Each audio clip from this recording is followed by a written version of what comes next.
Oi, gente! Hoje é o quadro Hora do Chá.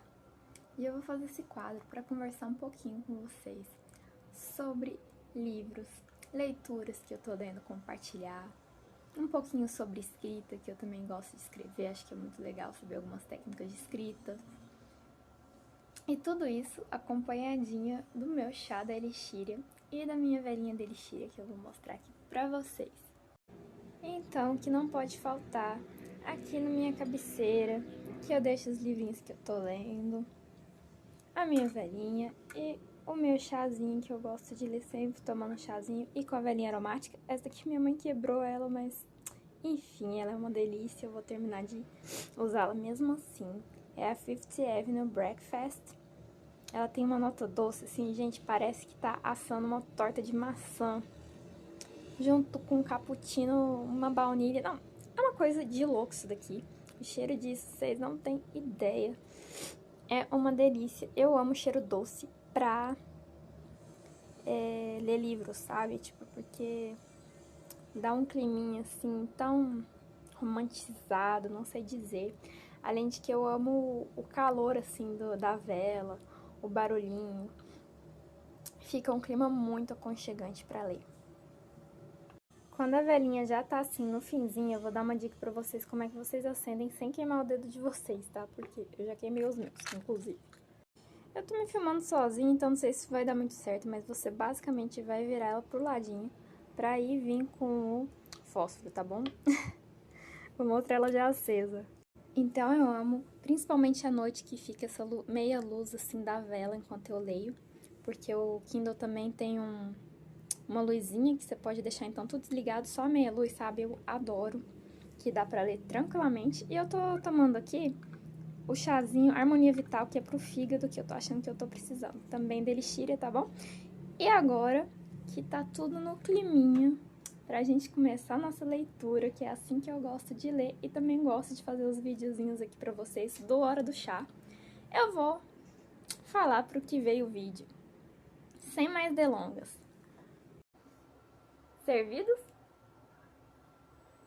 O tema de hoje são os meus livros favoritos da vida até hoje.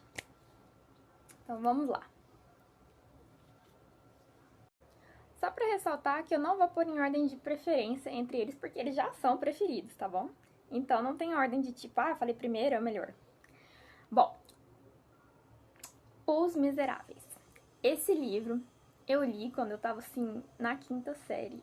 E eu, assim, eu acho que eu nunca tinha chorado por causa de livro desse jeito na minha vida. Eu já tinha lido um livro que tinha me emocionado, que era Com a Ponta dos Dedos e os Olhos do Coração. Mas nada que me fizesse chorar, assim, sem parar, igual Os Miseráveis. É um livro muito triste, muito emocionante, mas é muito lindo e aborda muitas questões sociais. Ele é incrível, ele é muito bom mesmo, assim. A escrita é maravilhosa, tem muito plot twist e eu lembro... Ah, eu vou dar um spoiler, gente, porque assim, o livro Os Miseráveis, todo mundo já viu pelo menos o filme, né? Pra vocês terem uma ideia, esse livro eu li quando eu tava na quinta série. Então, quando a gente tá na quinta série, a gente tem mais ou menos uns 11 anos, 12, por aí.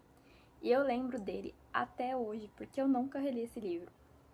Eu gostaria muito de reler, inclusive, só que eu sempre acabo postergando, tanto pelo fato dele ser muito grande, mas principalmente pelo fato dele ser triste. Eu já sei que eu vou sofrer, então, assim, às vezes eu não tô nessa vibe de vou sofrer, eu sei que eu vou chorar muito de novo com esse livro.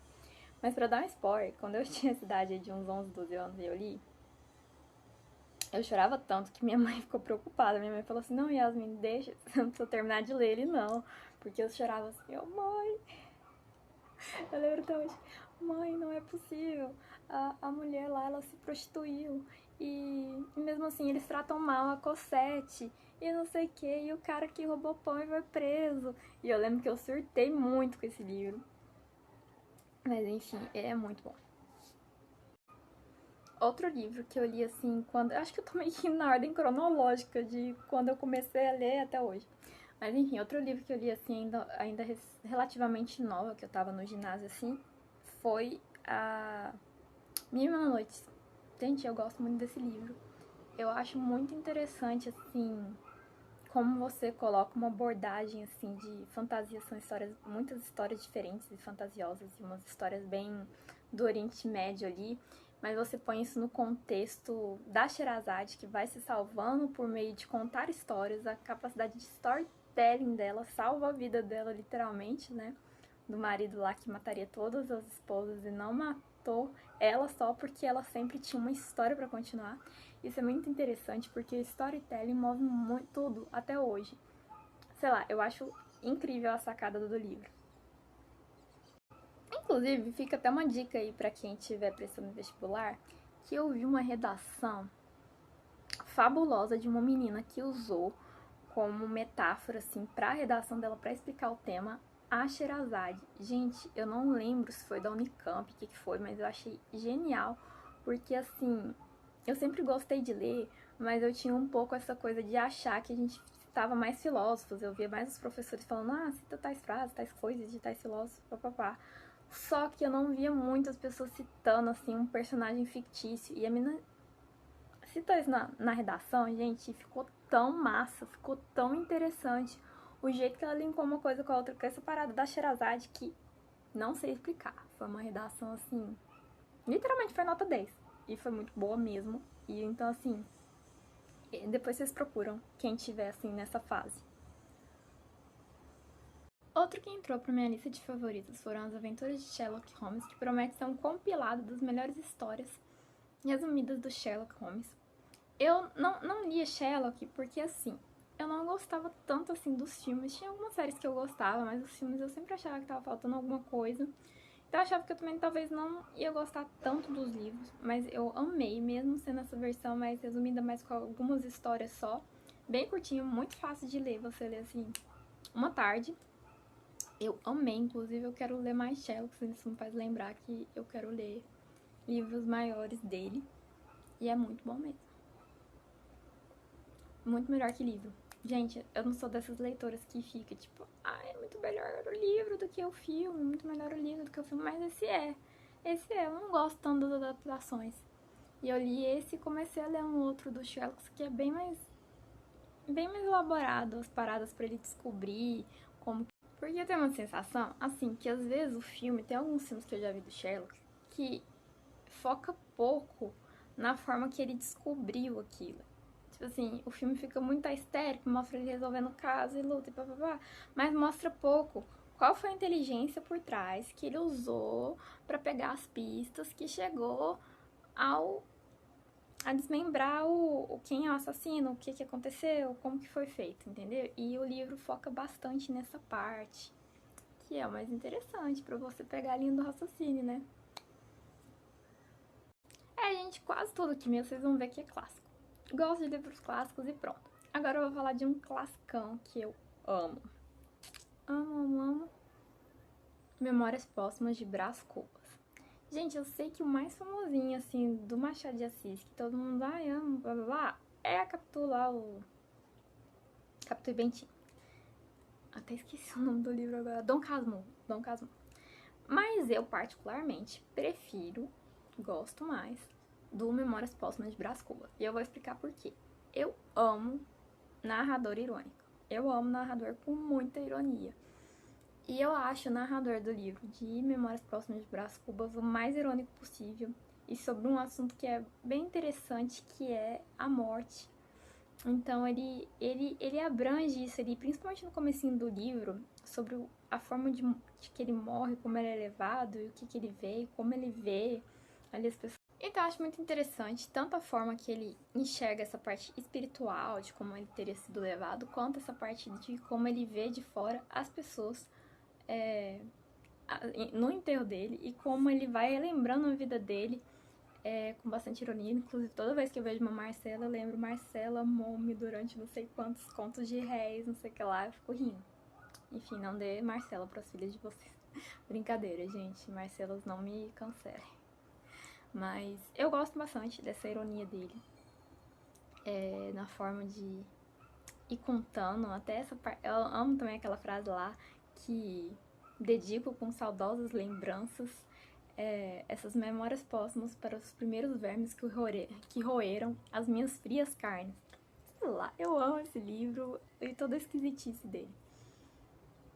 E falando em histórias irônicas, não poderia deixar de lembrar de A Arte de Escrever, do Stephen King. Já passando aí para uma coisa menos tradicional e menos, como é que chama? Clássico. Esse livro talvez seja um livro que não interessa a todo mundo, porque me interessou, porque eu gosto de escrever. Então, a arte de escrever é voltada para esse público que tem um interesse em ser escritor. Então, é um interesse mais pessoal, que eu não sei se todo mundo vai gostar. Mas, assim, além dessa parte de explicar um pouco sobre a escrita, sobre o processo criativo dele, o Stephen King, nos primeiros capítulos, ele vai fazer uma coisa bem autobiográfica ali. Se tivesse alguma coisa próxima à autobiografia do Stephen King, seria esse livro, porque os primeiros capítulos ele conta também com bastante ironia, por isso que me fez lembrar essa coisa do narrador irônico, as histórias da vida dele, como ele chegou onde ele chegou e tudo mais. Então ele não se prende só a ficar nessa parte da escrita, não. É bem interessante também que ele dá essa pincelada. E pra quem gosta de escrever, então, mais ainda, realmente é um livro muito interessante. Eu gosto muito da forma que ele aborda como ele escreve, como ele imagina as metáforas dele. Gosto bastante de como ele aborda muito essa coisa do show, don't tell, que significa mostre e não conte. Então, os livros dele têm essa pegada que tem todos os young adults mais bem escritos hoje em dia, que é essa pegada cinematográfica. Você vai mostrar uma cena, a atmosfera, sem ficar descrevendo por horas a fio. Você vai passar pela atmosfera, entendeu? É meio complicado explicar. Acho que vocês têm que ler para vocês pegarem a ideia. Ele também me fez ser mais crítica ainda como leitora, porque eu vou confessar pra vocês que tem uns livros que eu gosto pela criatividade e tudo, por exemplo, da J.K. Rowling. Eu gosto da criatividade, assim, surreal daquela mulher. Mas ela usa um recurso que ele criticou no livro dele que eu não consigo agora passar despercebido, que é aquela coisa de usar muito adjetivo. Gente, não façam isso na escrita de vocês, tá bom? Que é tipo assim, Hermione fechou a porta furiosamente. Tipo, Rony sensatamente, não sei o que lá.